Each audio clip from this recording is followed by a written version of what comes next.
Maya-maya pa ay isa-isa ng pinatawag ni Kuya ang mga grupo para umpisahan ang nominasyon. Kasi Same. damay-damay. Ako Pero din. wala tayong magagawa. Pero, We have to come up to a decision. pero kung sino talaga. Sa tingin nyo, sino? Sige. Para sa akin, siguro first muna as a group, parang lagi silang naka-call out ni Kuya sa Zelda nila na parang sila yung group na parang least na tinitake in yung mga lessons. Lagi sila, parang yun nga, hindi nila siniseryoso masyado. At siguro, pati sa loob ng Zelda, nagkukulitan pa rin sila. Agree ba kayo na pati personality-wise? As a group, since nung day itong whole week na to, sila yung palaging may problema. I mean, aminado naman sila, but of course, we really need to be careful din. Same with Carmel. Siguro dahil isa rin sila sa laging nako-call out ni Kuya. I agree some of their members hindi nga tumutulong sa chores. Wala akong specific person. Ako rin. Ay, sorry, I have a specific person. Okay. Nung isang time, I didn't appreciate it that Joaquin told Sofia one of the pinag-usapan namin.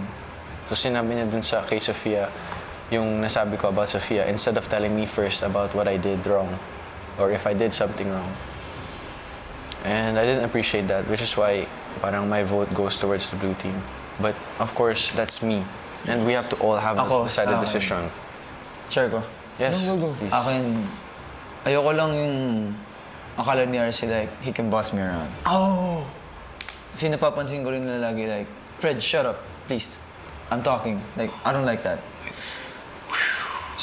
Anton and Caramel, I just still don't feel like Anton being real. Kasi di ko gets eh. No hard feelings. I have two people in mind, si Carmel at si Crystal. They're still in that cell na sila lang dalawa nandun. Parang ayun nga, may sarili silang mundo pa rin. Yeah. Carmel, meron siyang mga expressions na minsan hindi ko maintindihan kung mean ba or she's joking around. Kasi she has that face na parang, you know her side eyes? Yung parang, Yeah. parang to me nakaka-off siya. Si Anton naman, turn off. Like, it's like a light switch, Anton. Masaya, hindi. Minsan, bigla lang siya magiging saya, then a few seconds later, it's like gonna be like down. So that's like confusing to me na kausapin kasi it's like, oh, bro, are you being for real right now? Rocky naman, nakakaasar siya at times.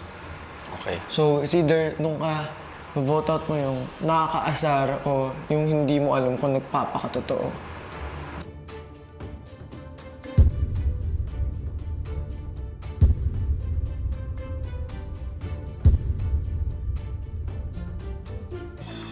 Ang Big Back Dreamers nagsimula ng pag-usapan ang kanilang magiging boto. Feelings aside, walang personalan, wala mo ng biases. Okay, let's talk about chores.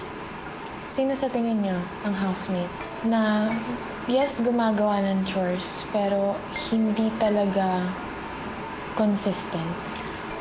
Ako honestly, I've never really seen Fred do a house, like do household chores. I've seen him wash dishes. Oh really? I haven't really. That's it. Naalala mo nung first time na pinaklin tayo ni Kuya yung bahay. Interlink minds are always like, out of all four groups, sila yung pinaka-least na seryoso. I also noticed that. Na-observe ko lang siya na tuwing nagluluto siya, parang ano niyang magkalat talaga. Hindi, tsaka napapansin ko kay Anton pag siya nagluluto. Yung portion niya, Mas marami. mas marami talaga. Yeah. Isa din sila sa may pinakamakalat na Na Zelda. Na Zelda.